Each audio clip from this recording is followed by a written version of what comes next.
경북 성주에 배치된 사드 레이더의 전자파가 환경영향평가 결과 인체 보호 기준에 못 미치는 것으로 나타난 것과 관련해 여야 반응이 엇갈렸습니다. 여당은 주민 의견을 반영한 일반 환경영향평가를 포함해 명확한 절차를 거쳐 사드를 배치해야 한다고 밝혔지만 야당은 신속한 배치가 이루어져야 한다고 목소리를 높였습니다. 국회 취재기자 연결해서 자세한 내용 알아보겠습니다. 조성호 기자. 네, 국회입니다. 사드 전자파 측정 결과와 관련한 정치권의 반응이 사뭇 엇갈리고 있군요. 네, 그렇습니다.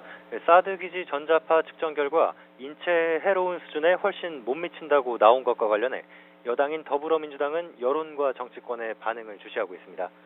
민주당은 사드 임시 배치 과정에서 절차적 정당성을 지켜야 한다는 원론적 입장을 밝혔는데요.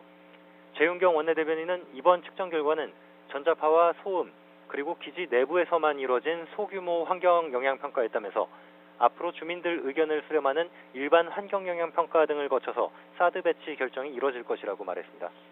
하지만 야3당은 일제히 사드의 신속한 배치를 촉구하고 나섰는데요. 제1야당인 자유한국당은 더는 사드와 관련한 논란이 필요하지 않다고 강조했습니다. 전희경 대변인은 구두 논평에서 사드가 인체에 해롭지 않다는 측정 결과는 전문가들이 계속해서 이야기해온 것과 같은 결과라며 이같이 말했습니다. 이어 일촉즉발의 안보 위기 상황에서 사드와 같은 최소한의 방어 조치는 기묘하게 이루어져야 한다고 덧붙였습니다. 국민의당도 불필요한 논쟁이나 혼란을 지속해선 안 된다고 밝혔습니다. 손금주 수석대변인은 기준치를 밑도는 것으로 나온 정부의 사드 기지 전자파 측정 결과가 유해성에 대한 우려를 불식하는 기회가 되길 바란다며 북한의 미사일 발사를 둘러싸고 국민 불안이 커지는 상황에서 사드 배치는 더는 미룰 일이 아니라고 말했습니다. 바른정당은 과학적이고 객관적으로 밝혀진 수치를 통해 전자파 논란에서 완전히 벗어나야 한다고 밝혔습니다. 이종철 대변인은 이같이 말하면서 이른바 사드 전자파 괴담을 퍼뜨린 일부 언론과 정치권은 진정으로 반성해야 한다고 지적했습니다. 네, 조성우 기자. 네네. 어제 미국 도널드 트럼프 대통령과 중국 시진핑 주석이 북한의 도발 위협과 관련해 전화 통화를 가졌는데요. 이에 대한 정치권의 반응은 어떻습니까?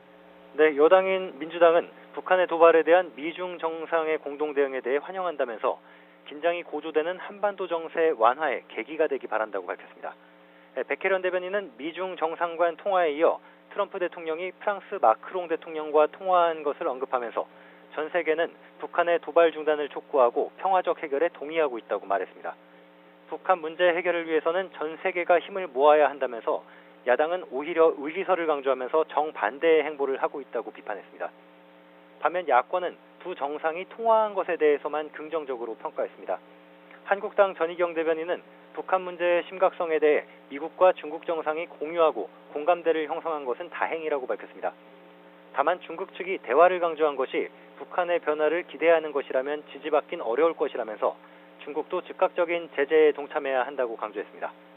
국민의당 송금주 수석대변인도 미중 정상이 큰 틀에서 북핵 문제를 평화적으로 해결하기 위해 공동 노력을 기울이기로 한 것은 다행이라면서도 우리 정부가 한반도 위기에 주도적이고 적극적으로 대응해야 한다고 촉구했습니다. 바른정당 이종철 대변인은 미국과 중국이 긴밀한 소통을 하고 있다는 점에 의의가 있다고 평가하면서 우리 정부는 정작 미중과 통화하지 못하고 있다는 점을 꼬집었습니다. 지금까지 국회에서 YTN 조성호입니다.